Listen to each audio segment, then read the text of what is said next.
When my son told me that I would not be welcome at his house for Christmas, I smiled, got in my car, and made one call.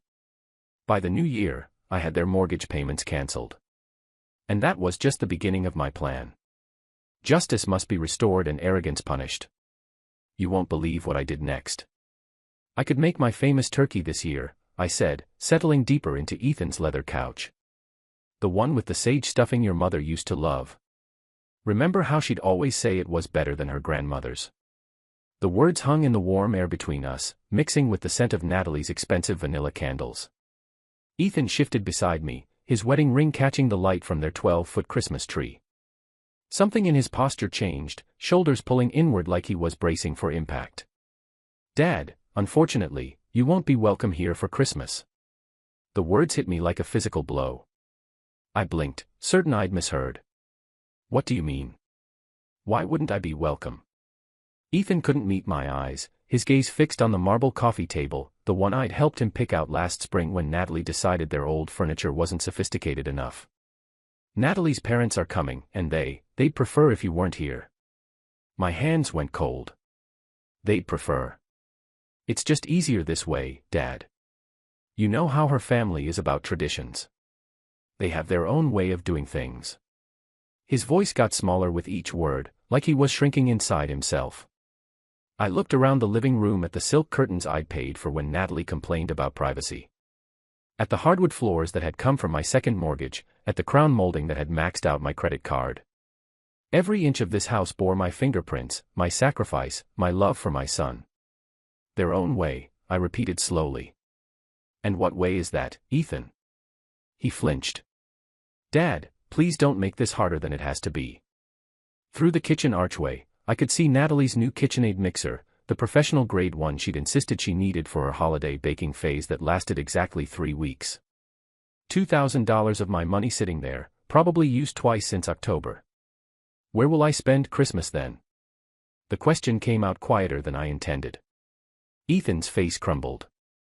Maybe you could, I don't know, maybe visit Aunt Carmen, or we could do something the weekend after. The weekend after. Like Christmas was just another appointment that could be rescheduled for convenience. I stood up, my knees protesting after 8 years of carrying this burden alone. I see.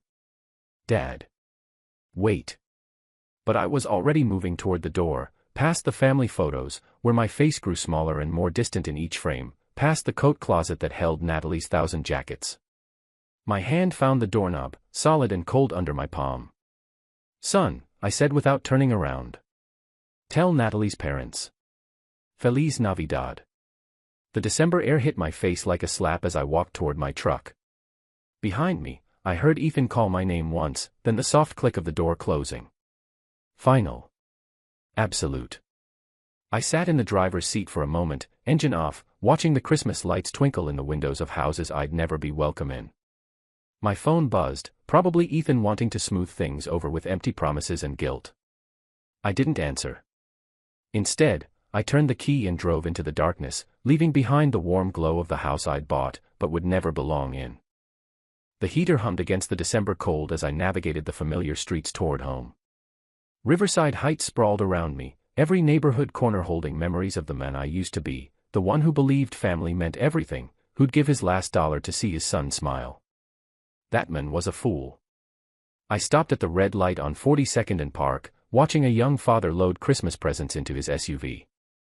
His kids pressed their faces against the window, breath fogging the glass with excitement. Once upon a time, that had been Ethan and me. Before Natalie, before I became nothing more than a walking ATM with inconvenient emotions. The numbers started rolling through my head like a broken slot machine. $2,800 every month for 5 years. My calculator had given up trying to make sense of it last spring when I'd finally added up the total. $140,000. More money than Elena and I had saved for our entire retirement. Gone. Just gone. I pressed the accelerator harder than necessary as the light turned green. The truck responded with a growl that matched my mood. 7th Street. That was where I'd refinanced my house.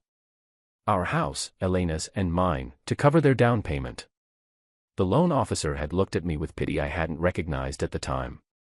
Mr. Martinez, are you sure about this? You're putting a lot at risk for someone else's investment. Someone else's investment. Not my son's future, not my family's security. Someone else's investment. Lincoln Street, the bank where I had taken out a second mortgage when Ethan lost his job 2 years ago. Just temporary, Dad. Just until I get back on my feet. Natalie had stood behind him, $700 purse slung over her shoulder, nodding sympathetically while mentally calculating how much my desperation was worth. Nothing. As it turned out, my desperation was worth nothing to them. I pulled into my driveway, the one with the cracked concrete I couldn't afford to fix because every spare dollar disappeared into their perfect suburban fantasy. The porch light flickered, another repair I'd been putting off. Inside, the house felt hollow without Elena's laughter, without the warmth of family gatherings that would never happen again. My phone rang as I fumbled with my keys, the shrill tone echoing off the empty walls. Natalie's name flashed on the screen, probably wanting to explain why I wasn't good enough for her parents' delicate sensibilities.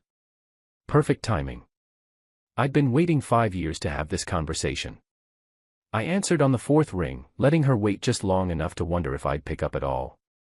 Victor. Natalie's voice dripped with false sweetness, the same tone she used when asking me to cover their water bill or property taxes. I heard about the little misunderstanding with Ethan. Misunderstanding. I leaned against my kitchen counter, still wearing my coat. I don't think there's any misunderstanding, Natalie. You made your position quite clear. Look, I know this seems harsh, but you have to understand my parents' perspective. They're very traditional people. They expect a certain atmosphere during the holidays. A certain atmosphere, I repeated. And what atmosphere is that? A pause. I could hear shopping bags rustling in the background. Probably spending money that should have gone to their mortgage payment. Money that was my responsibility, apparently. Well, they're not used to your kind of cooking. All that spicy Mexican food and loud music. And frankly, Victor, they're educated people. They expect conversations about current events, literature, art, you know. The words hit harder than a physical blow. 8 years of biting my tongue, of swallowing insults for Ethan's sake, of pretending not to notice the way she looked at me like I was some kind of hired help. My kind of cooking. My voice stayed level, controlled. You mean the food you ate every Sunday for 3 years when money was tight? The tamales you said reminded you of your grandmother. That was different. We were appreciative then, but now with my parents. Now with your parents, you can't have the Mexican peasant embarrassing you at your fancy dinner table. The false sweetness evaporated. Don't be dramatic, Victor. This isn't about race. It's about class. My father graduated summa cum laude from Washington State. My mother speaks 4 languages. They summer in the Hamptons. What exactly would you contribute to dinner conversation? Stories about laying tile. Heat flooded my chest, but I kept my voice steady. I built a business from nothing after your husband's grandfather died. I've employed over 50 people. I've paid more in taxes than your father made in his best year. Money isn't everything, Victor. Breeding matters. Education matters. And frankly, Elena understood her place better than you understand yours. The line went dead silent. She'd crossed it. The line I didn't even know existed until she'd stomped across it in her designer heels. What did you say about my wife? I'm just saying she knew how to blend in better. She didn't make waves. She understood that some spaces weren't meant for her. My hand tightened around the phone until my knuckles went white. Elena had more class in her little finger than your entire bloodline will ever possess. Oh, please. She was a house cleaner who got lucky. At least she had the good sense to stay quiet about it. Natalie. My voice dropped to something I didn't recognize.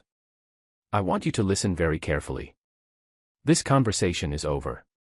We're done pretending to be family. You can't just. We're done, I repeated and ended the call. I set the phone down carefully on the counter, my hand surprisingly steady. Around me, the kitchen felt different, smaller, but somehow cleaner, like a weight had been lifted from the air itself. I walked to my desk in the corner, pulled out the manila folder I'd been avoiding for months. Bank statements, mortgage papers, 5 years of automatic transfers that had bled me dry while they lived like royalty. Time to stop the bleeding. The documents spread across my kitchen table like evidence at a crime scene. 5 years of bank statements, each one showing the same automatic transfer. $2,800 on the 15th of every month, vanishing from my account into theirs, a paper trail of my own stupidity. I pulled out my calculator and started adding. The first year, $33,600. The second year, another $33,600. By the third year, I'd stopped buying myself new clothes. The fourth year, I'd started shopping at discount grocery stores. This year, the fifth year, I'd been eating peanut butter sandwiches for lunch to make ends meet. $143,400. Not counting the down payment, not counting the times I'd covered their utilities when Natalie's shopping addiction got out of hand. Not counting the new roof, the landscaping, the furniture that was essential for their lifestyle. I sat back in my chair, looking at the numbers until they blurred. Elena's life insurance money, my retirement savings, the college fund we'd started for grandchildren I'd apparently never be allowed to see. All of it gone. Poured into a house where I wasn't welcome for Christmas dinner. I reached for my phone, scrolled through my contacts until I found the number for my bank. The automated system offered me options in English and Spanish. How thoughtful. How accommodating to people like me. Customer service. This is Jennifer. How can I help you today? I need to cancel an automatic transfer, I said, my voice steadier than it had been in years. Certainly, sir. I'll need your account number and some verification information. I rattled off the numbers, watched her type in the background. Professional, efficient, no judgment about why a 62-year-old man was canceling payments to what was probably his son's mortgage. I see the transfer you're referring to, Mr. Martinez. $2,800 monthly to Wells Fargo. Account ending in 7423. How long have you been making this transfer? 5 years. The words tasted bitter. And you want to cancel it effective immediately? I looked around my kitchen at the outdated appliances I couldn't afford to replace, at the walls that needed painting, at the windows that leaked cold air because I'd spent my home improvement money on someone else's castle. Effective immediately, I confirmed. Done. The transfer has been cancelled. Is there anything else I can help you with today? No, I said, surprising myself with how good the word felt. No, that's everything. I hung up and sat in the sudden quiet of my house. Outside, December darkness was settling over Riverside. Christmas lights twinkling in windows where families gathered without conditions, without judgment, without the need to hide who they were. For the first time in 5 years, next month's budget would balance. For the first time since Elena died, I could afford to fix my porch light, buy decent groceries, maybe even take a vacation. I gathered up the bank statements, the mortgage papers, all the evidence of my generosity. Then I walked to my fireplace, struck a match, and watched 5 years of martyrdom turn to ash. The fire felt warm on my face, warmer than I'd felt in years. My phone buzzed with a text message, probably Ethan wanting to apologize, or Natalie, needing money for something essential, like new throw pillows. I didn't check it. Instead, I poured myself a glass of the good whiskey, the bottle I'd been saving for a special occasion that never seemed to come. Tonight felt special enough. I raised my glass to the empty room, to Elena's photo on the mantel, to the man I used to be and the man I was becoming. Merry Christmas to me, I said, and meant it. The next morning arrived crisp and clear, December sunlight streaming through my kitchen windows as I nursed my second cup of coffee. For the first time in years, I wasn't calculating how much money would disappear from my account in 3 days. The freedom tasted better than the Colombian blend I'd finally allowed myself to buy. My phone rang at exactly 10:47 a.m. Natalie's name flashed on the screen like a warning label. Victor. Her voice carried that familiar tone of barely concealed impatience. I need you to pick up my parents from Riverside Airport. Their flight from Portland arrives at 2 o'clock. I set down my mug carefully, watching the steam curl toward the ceiling. Natalie, did you forget about our conversation yesterday? Look, whatever that was about, we need to focus on practical matters now. My parents need transportation, and you're the only one with time during the day. The audacity was breathtaking. Less than 24 hours after telling me I wasn't worthy of sharing Christmas dinner with her family, she expected me to serve as their personal chauffeur. And you're asking me because? Because that's what family does, Victor. They help each other. Her voice sharpened with irritation. Besides, let's be honest here. You're not my rival. You're too weak to be my rival. So, just get in your truck and pick them up. There it was, the final insult wrapped in a command. What airline? I asked quietly. Alaska Air Flight 447. They'll be at baggage claim carousel 3. And Victor, they're expecting someone who can handle their luggage properly. Don't embarrass us. I could hear her nails tapping against something hard.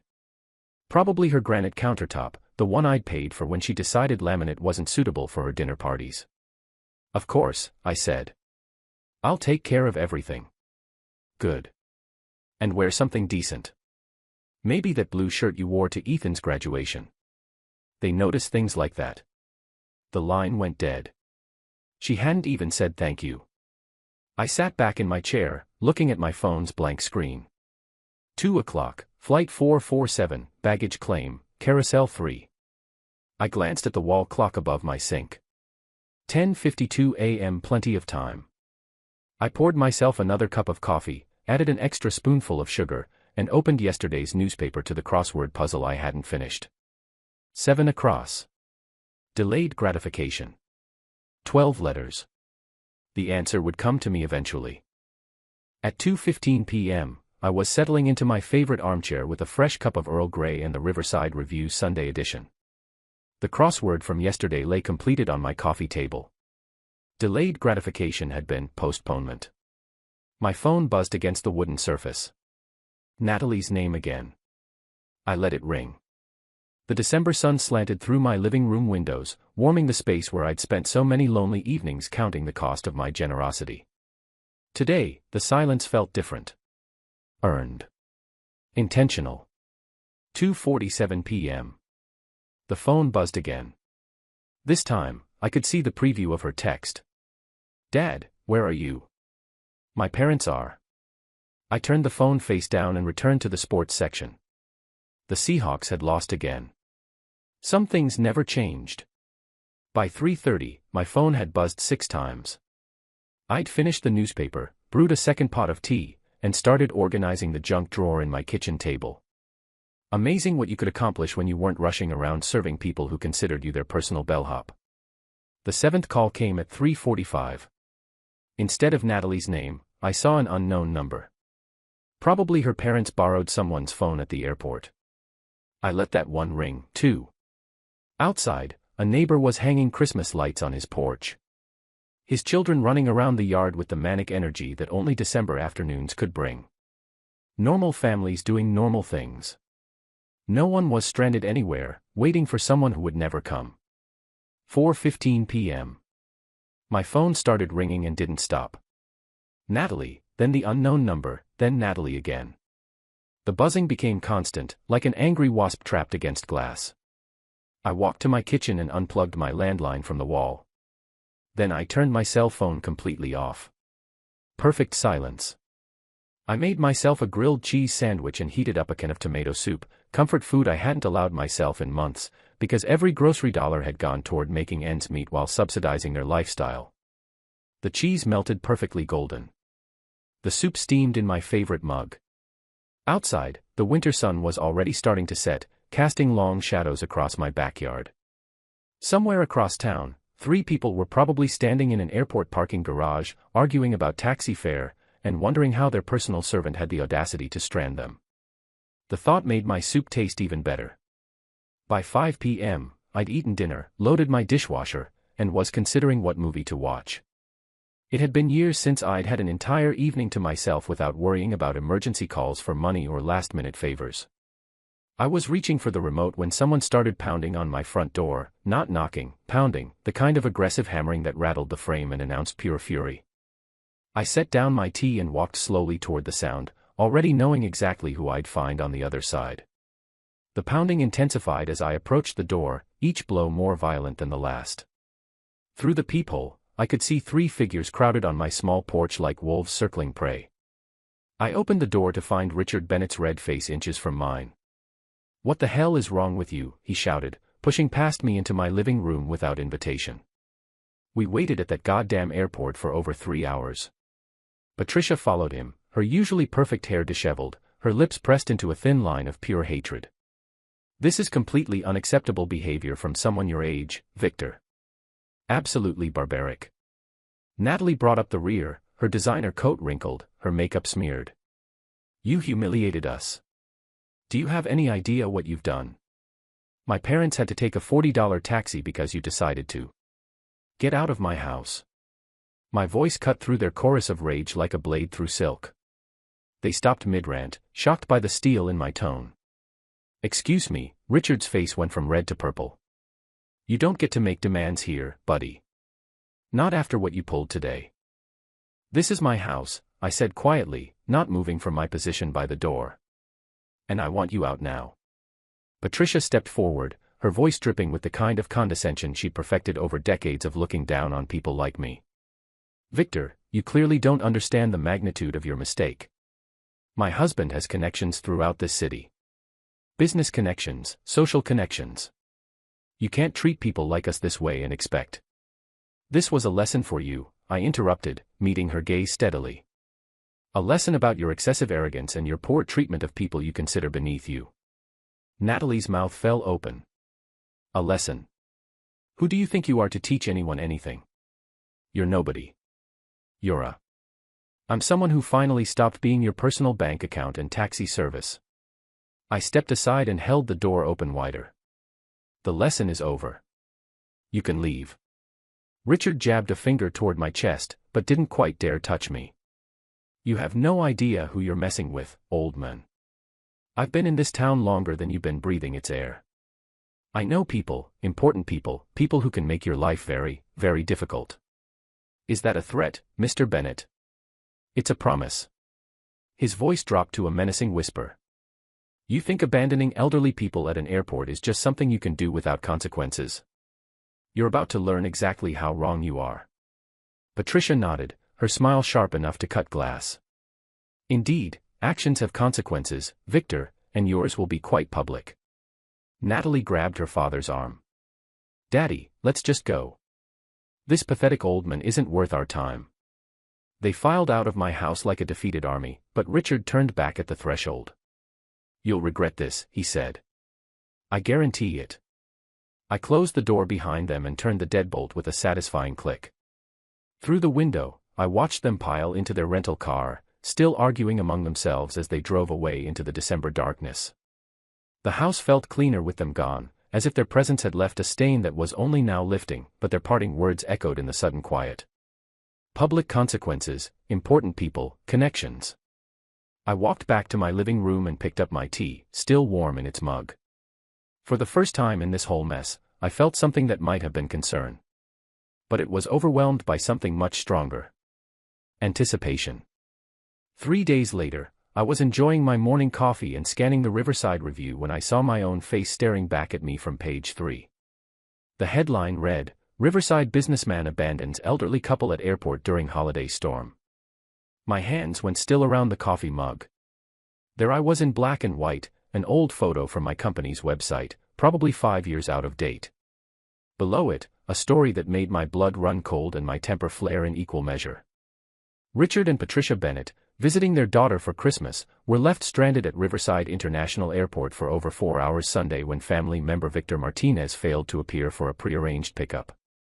The couple, both in their late 50s, waited in frigid temperatures as a winter storm warning was issued for the region. Winter storm warning. It had been 52 degrees and sunny. We couldn't believe someone would just abandon us like that, said Richard Bennett, a retired banking executive. We called repeatedly, but Mr. Martinez never answered his phone. We were forced to take an expensive taxi in dangerous weather conditions. At our age, this kind of treatment is not just inconsiderate, it's dangerous. The article continued with quotes about my pattern of erratic behavior and concerns about my mental state. Richard had painted himself and Patricia as helpless victims of a cruel old man who'd suddenly snapped without provocation. No mention of the Christmas dinner rejection, no context about Natalie's demands or their years of financial exploitation. Just me, the villain who abandoned poor elderly tourists during a blizzard that existed only in Richard's imagination. I set down my coffee and read the article again slowly, then a third time. The byline belonged to Margaret Taylor, lifestyle editor. I didn't recognize the name, but I recognized the strategy. Richard had called in favors, used his banking connections to get this story placed exactly where it would do maximum damage to my reputation. Smart. Very smart. For the first time since this whole mess started, I felt a grudging respect for my opponents. They weren't just entitled trust fund babies throwing tantrums. They were strategic, calculating. They understood that in a small city like Riverside, reputation was everything. One well-placed newspaper article could destroy decades of hard work. They declared total war. I folded the newspaper carefully and set it aside, my mind already shifting into the methodical planning mode that had built my business from nothing. This wasn't about airport pickups anymore. This wasn't about Christmas dinner or mortgage payments. This was about winning.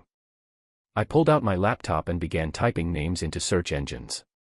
Richard Bennett, Patricia Bennett, Natalie Martinez, their social media profiles, their connections, their habits, their weaknesses, everything they'd foolishly made public over the years. If they wanted to play chess, I'd show them what a real strategist looked like. I glanced at my wall calendar. December 18th, 7 days until Christmas. 7 days to plan something they'd never forget. I spent the next 3 days living in a different world. Not the world where I was Victor Martinez, the broken-down old man who let his family walk all over him. This was the world where I was Victor Martinez, businessman, strategic thinker, someone who'd built something from nothing and wasn't about to let a bunch of entitled parasites destroy what I'd worked 40 years to build. My laptop became command central. Social media profiles filled my browser tabs like playing cards in a high-stakes game. Richard Bennett, retired First National Bank manager, member of the Riverside Country Club, treasurer of the Inland Northwest Business Leaders Association, a man who'd spent his career in positions of trust and influence, a man with a lot to lose. Patricia's Instagram painted a perfect picture of refined living. Charity luncheons, wine tastings, vacation photos from Coeur d'Alene tagged with #blessed #life. Every post carefully curated to project success and sophistication. Comments from friends praising her elegant taste and inspiring lifestyle.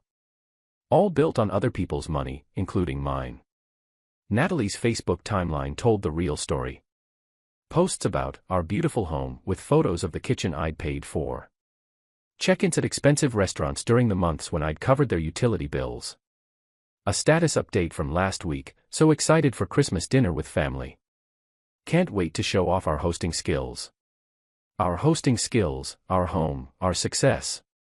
The narcissism was breathtaking. But it was Ethan's LinkedIn profile that gave me the final piece I needed. His recent activity showed a new connection.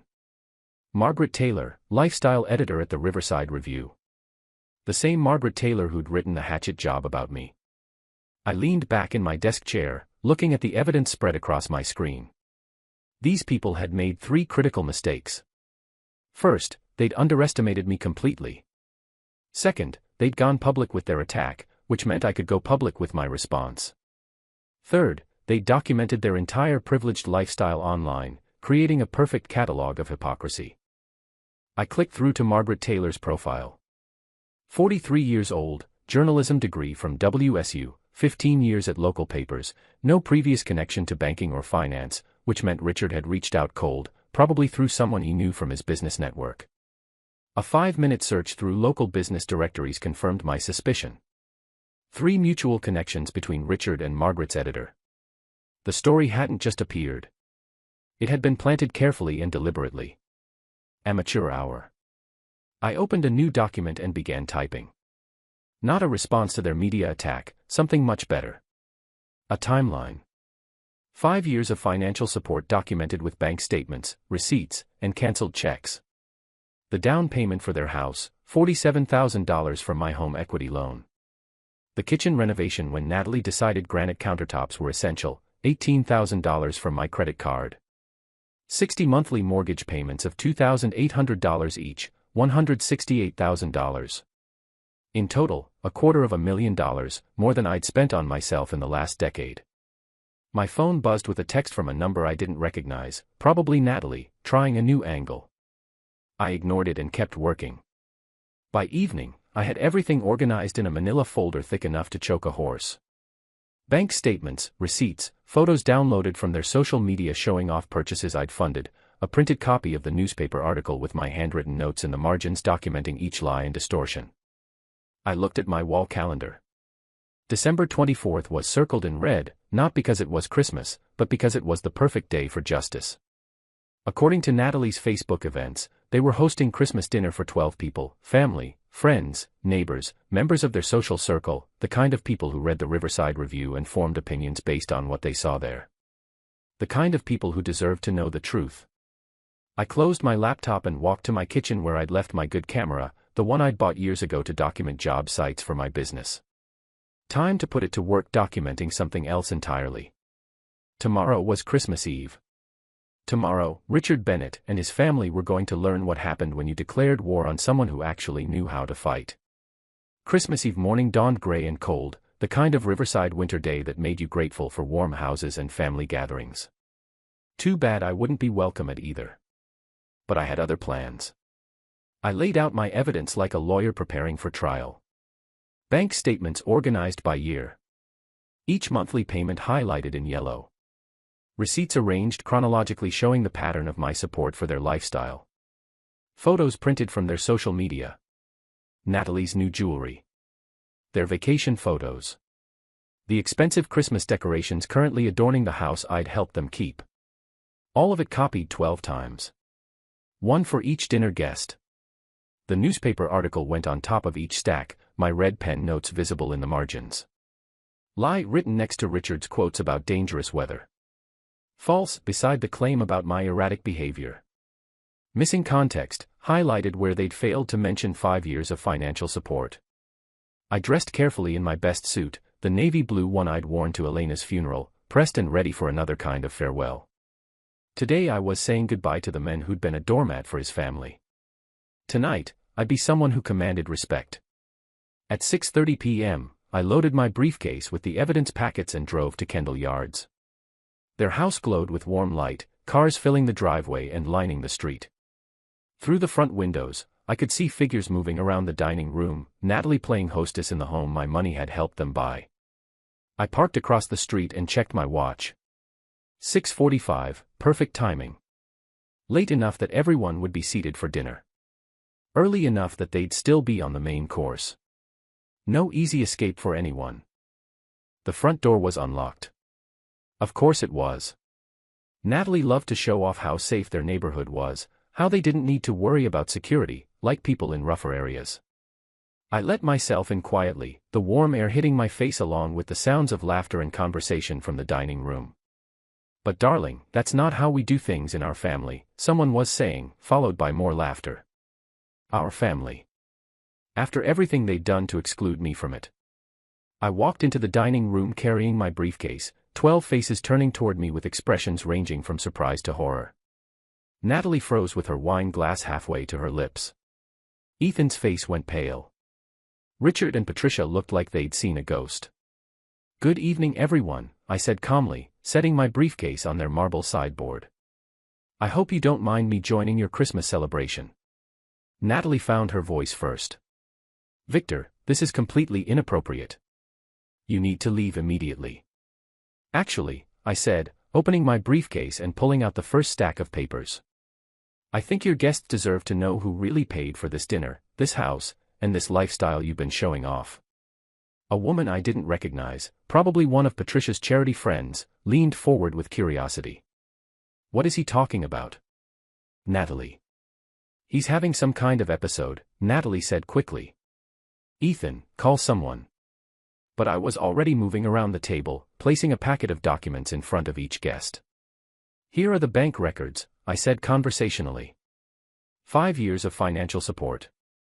$168,000 in mortgage payments alone, plus the down payment, renovations, furniture, appliances, everything you see around you. The room went silent except for the rustling of papers as 12 people began examining the evidence. I watched their faces change as they absorbed the numbers, the dates, the undeniable proof of my generosity and their deception. "This is..." One man started, then stopped, staring at a bank statement. "Outrageous," finished the woman across from him. "Natalie, why didn't you tell us any of this?" Natalie's perfect composure was cracking. It's more complicated than it looks. Victor volunteered to help us. We never asked. Actually, I interrupted, pulling out the newspaper article. Let's talk about what you did ask for and what you told the media about me. The temperature in the room seemed to drop 10 degrees. I placed copies of the newspaper article on the table, watching as the dinner guests recognized my photo from the unflattering story that had run 3 days earlier. Now, I said, my voice carrying clearly through the sudden silence. Let's talk about the real manipulators in this family. Richard's face had gone from red to ashen. Patricia sat rigid in her chair, her wine glass forgotten in her hand. Mr. Bennett here used his banking connections to plant this story, I continued, tapping the newspaper. Notice how I'm portrayed as unstable and dangerous, abandoning poor elderly people in freezing weather. A gray-haired man in expensive sweater looked up from the article. Richard, what is this about? The weather was 52 degrees and sunny, I said before Richard could answer. And they weren't stranded tourists. They were Natalie's parents coming to the Christmas dinner I'd been banned from attending because I wasn't good enough for their company. Patricia finally found her voice. That's not, we never said. You never said what, Patricia? I pulled out my phone where I'd screenshotted several of Natalie's social media posts. That I was too low class for your parents. That my Mexican food and working class conversation would embarrass you in front of your educated friends. The woman I'd identified as one of Patricia's charity friends shifted uncomfortably. Patricia, surely you didn't. He's twisting everything, Richard blustered, but his voice lacked conviction. This man has serious mental health issues. The stress of aging, financial problems. Financial problems.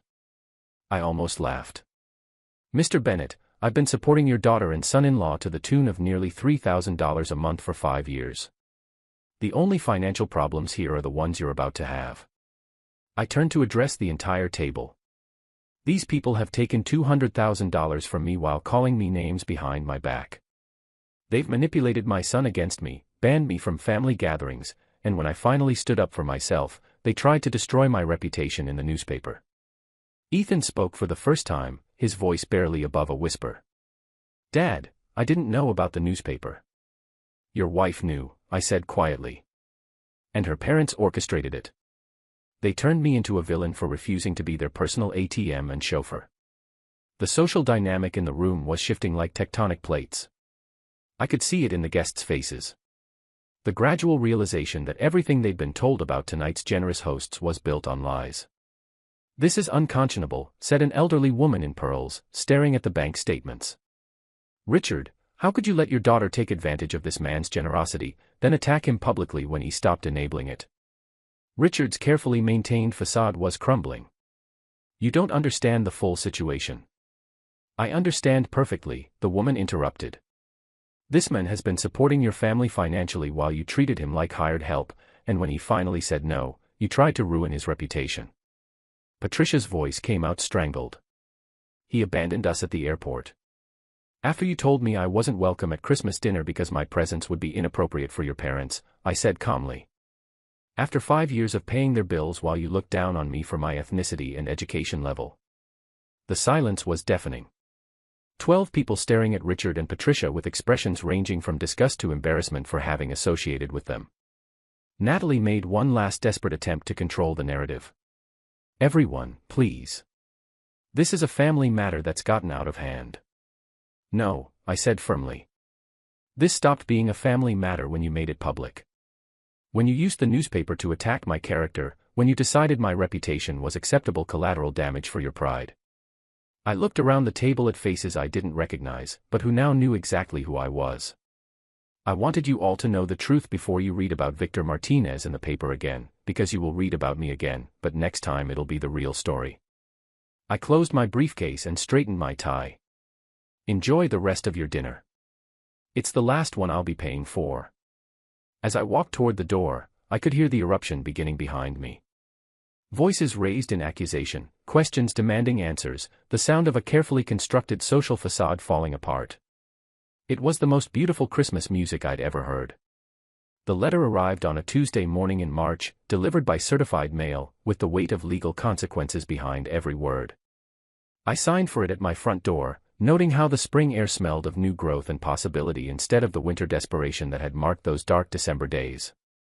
Notice of default, final demand for payment, the envelope read. Inside, 3 months of missed mortgage payments had caught up with Ethan and Natalie like a tsunami of reality. $8,400 in arrears, 14 days to bring the account current or face foreclosure proceedings. On the house I'd helped them buy. I set the letter aside and returned to my coffee, reading it the way you'd read news about distant weather. Interesting, but not your problem anymore. My phone had been ringing for weeks with increasingly desperate calls. Natalie's number blocked after the first hysterical voicemail. Richard and Patricia, whose social standing in Riverside had evaporated like morning mist after their Christmas dinner humiliation. Even Ethan, whose calls I'd been ignoring out of a mixture of anger and curiosity about how long it would take him to swallow his pride. The answer, apparently, was 97 days. He knocked on my door that Thursday evening, no longer the confident man who'd excluded me from Christmas dinner, but someone who looked like he'd aged a decade in 3 months. Dark circles under his eyes, his expensive suit wrinkled, the smell of desperation clinging to him like cheap cologne. "Dad," he said when I opened the door. "We need to talk." I stepped aside to let him in, noting how he looked around my house like he was seeing it for the first time, the new furniture I'd bought with my first mortgage-free paycheck, the fresh paint on walls that hadn't been updated in 8 years because every spare dollar had gone to his lifestyle. The repairs I'd finally been able to afford now that I wasn't subsidizing someone else's American dream. "Nice place," he said quietly. "It's what happens when you spend money on yourself instead of people who don't appreciate it," I replied, settling into my new recliner. "Coffee?" He shook his head, perching on the edge of my couch like he was afraid to get comfortable. "Dad, I need you to know how sorry I am about everything. Christmas dinner, the newspaper article, the way Natalie, the way we treated you." "Go on." "I didn't know about Richard planting that story. I swear I didn't. When I found out." He ran his hands through his hair. "Jesus, Dad. The things they said about you behind your back, the way they talked about our family, about Mom's memory." My jaw tightened at the mention of Elena, but I kept my voice level. "And what exactly did they say about your mother? That she knew her place better than you knew yours? That she understood boundaries?" He couldn't meet my eyes. "I should have defended you. I should have stood up to them years ago." "Yes," I said simply. "You should have." We sat in silence for a long moment, the weight of 5 years of mistakes filling the space between us. Outside, I could hear my neighbor mowing his lawn. The normal sounds of a normal Thursday evening in a normal neighborhood where sons didn't exclude their fathers from Christmas dinner. "The house is in foreclosure," Ethan said finally. "I know. We can't make the payments without."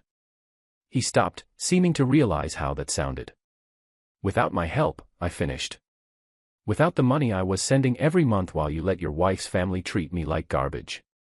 "I know how it looks, Ethan." I leaned forward, making sure he was looking at me. "Do you know how much money I sent you over 5 years?" He nodded miserably. "Natalie calculated it after Christmas. The mortgage payments, the down payment, everything else. Over $200,000. $237,468, I corrected. "I know the exact amount because I finally did something I should have done years ago. I added it up." His face crumpled. "Dad, I'm so sorry. I don't know how to fix this." "You can't fix it, son. That money is gone. But more importantly, those years are gone. 5 years when I could have been building a relationship with you instead of funding your wife's fantasy life. I know. I know that now." He looked up at me with something that might have been hope. "But maybe we could start over. Maybe there's a way to." "Are you asking me to resume the mortgage payments?" The hope died in his eyes. "We're going to lose everything, Dad. The house, Natalie's respect for me, her parents' approval. I don't know what I'll do." "You'll figure it out," I said not unkindly. "The same way I figured out how to live without a son who respected me. The same way I learned to spend Christmas alone while you celebrated with people who thought I was beneath them." He started to cry then, quietly, like a man who'd run out of other options. "I lost you, didn't I? I chose them over you, and now I've lost you forever. I watched him for a long moment. This man I'd raised and loved and sacrificed for, who'd let his wife's family convince him that his father wasn't good enough for their company. "Ethan," I said finally, "you didn't lose me. You gave me away. There's a difference." He wiped his eyes with the back of his hand. "Is there any chance, any way you could forgive me?" "I forgave you months ago," I said, and meant it. But forgiveness doesn't mean going back to the way things were. It doesn't mean pretending this didn't happen, or that I'm going to resume paying for a lifestyle that came with the condition that I be grateful for scraps of your attention. Then what does it mean? I stood up and walked to my mantel where Elena's photo sat next to a new picture. Me with Carmen and her family at Easter dinner. The first holiday I'd spent with people who actually wanted me there. It means that if you want a relationship with me, you'll have to build it from scratch. It means showing me respect instead of demanding I earn it. It means making choices based on what's right, not what's convenient. I turned back to him. And it means that the next time someone, your wife, her parents, anyone, tries to exclude me from family gatherings, you'll remember who actually acts like family. He nodded slowly, understanding perhaps for the first time that respect wasn't something you could take for granted. "The house," he asked quietly, "isn't my problem anymore." I sat back down, feeling lighter than I had in years. "You're a grown man, Ethan. Figure it out like grown men do. Get a job that pays enough to cover your bills. Sell the house and buy something you can afford. Stop living beyond your means and expecting other people to subsidize your choices." He stood up slowly, his shoulders straighter for the first time since he'd arrived. "You're right. About all of it. I know." He walked to the door, then turned back. "Dad, for what it's worth, seeing you stand up for yourself at Christmas dinner. I was proud of you. Embarrassed and angry, but proud, too." "Good," I said. "Maybe there's hope for you yet." After he left, I poured myself a glass of the good whiskey and stepped onto my back porch. Spring was coming to Riverside, the trees beginning to bud, the air warming with promise. In 4 months, I'd be 63. Elena had been gone for 8 years. I'd wasted 5 of those years being a doormat for people who didn't appreciate sacrifice. But I had 3 years left, maybe more if I was lucky. 3 years to build something better. 3 years to remember what it felt like to be respected. My phone buzzed with a text. Carmen, my sister, asking if I wanted to come to Sunday dinner next week. Real family, the kind that didn't come with conditions or price tags. I typed back a simple yes, and took another sip of whiskey. Somewhere across town, Ethan and Natalie were probably arguing about money, about whose fault the foreclosure was, about how they'd maintain their lifestyle without my monthly checks. Richard and Patricia were probably strategizing their next move, trying to figure out how to rebuild a reputation I'd systematically destroyed with nothing but the truth. Let them struggle. Let them learn what it felt like to be judged, excluded, and found wanting. Let them discover that actions had consequences, and that the people you stepped on while climbing might not be there to catch you when you fell. I raised my glass to the darkening sky, to Elena's memory, to the future I was finally building on my own terms. Here's to new beginnings, I said to the empty air. And to knowing when to walk away. The whiskey burned going down, warm and real and honest. Just like the life I was going to live from now on. Epilogue, 6 months later. I sold my contracting business in May for a price that made the real estate agent's eyes widen. 40 years of reputation, client relationships, and quality work translated into a number that would have seemed impossible when Elena and I first started out. The money went into an account that only I could access. No automatic transfers, no family emergencies that required immediate funds, no guilt-driven bailouts. Just money sitting there, waiting to be used for things I actually wanted.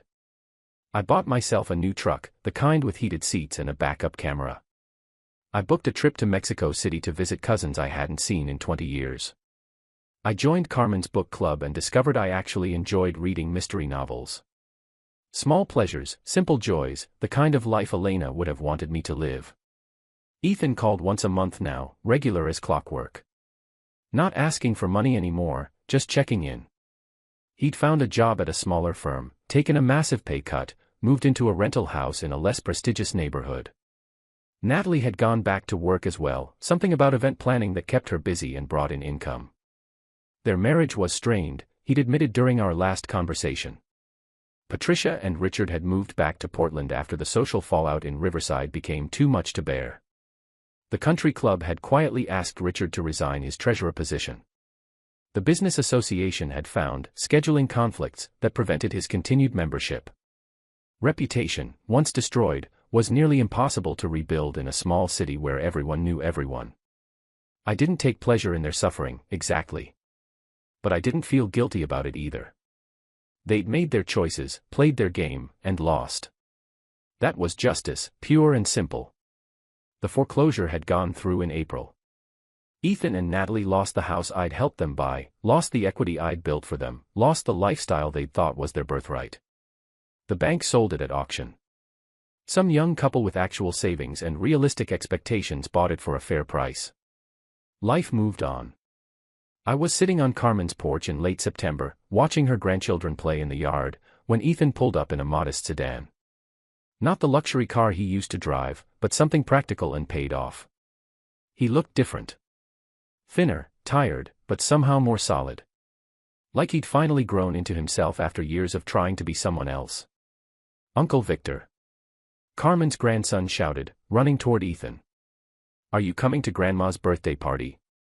Ethan smiled, genuine and warm. "Wouldn't miss it, buddy." He joined us on the porch, accepting the beer Carmen offered without the pretension he used to carry like armor.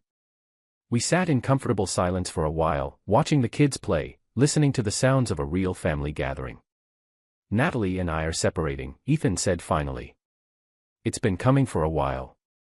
We want different things, different lives." I nodded, unsurprised. "How are you handling it?" "Better than I thought I would." He took a sip of beer. "Turns out when you stop trying to impress people who don't actually care about you, life gets simpler." "Took me 62 years to figure that out," I said. "You're ahead of the curve." He laughed, short and bitter. "I wasted 5 years being the person they wanted me to be instead of the person I am." "That's not ahead of any curve." "No," I agreed. "But at least you figured it out." "Some people never do." Carmen came out with a plate of tamales, the recipe Elena had taught her decades ago. "Eat," she commanded. "Both of you. Your family, and family doesn't starve on my watch." Ethan took a tamale, bit into it, and I watched his eyes close with something that might have been memory or regret or both. "I forgot how good these were," he said quietly. "Mom used to make them for my birthday." "She made them for everyone's birthday," Carmen said. "That was Elena. She fed people because that's how she showed love." I watched my son eat my late wife's recipe on my sister's porch, surrounded by family who'd never demanded he be anything other than himself, and felt something loosen in my chest. Not forgiveness, exactly. Not a return to the way things were. But maybe the beginning of something new, something honest, something earned through hard lessons and painful growth. "You're welcome here," I told Ethan. "Not at my house paying your mortgage, not fixing your problems or funding your lifestyle. But here, at family dinners and birthday parties and the messy, complicated reality of people who actually care about each other." He nodded, understanding the distinction. "That's more than I deserve." "Probably," I agreed. "But Elena would have wanted you to have it anyway." We sat there as the sun set over Riverside, 3 people who'd learned the hard way that family wasn't about money or obligation or maintaining appearances. It was about showing up, being honest, and choosing each other even when it wasn't convenient. It was about knowing when to walk away and when to come back. It was about respect earned, not demanded. It was about understanding that some bridges, once burned, could only be rebuilt slowly, carefully, with no guarantee they'd ever be as strong as they were before. But maybe that was okay. Maybe the new bridge, built on truth instead of obligation, would be stronger precisely because everyone knew what it cost to build. I raised my beer to the darkening sky, to Elena's memory, to the family I'd chosen and the family that had finally chosen to grow up. "To second chances," I said. "To second chances," Ethan and Carmen echoed. And for the first time in 6 years, I believed it might actually be possible.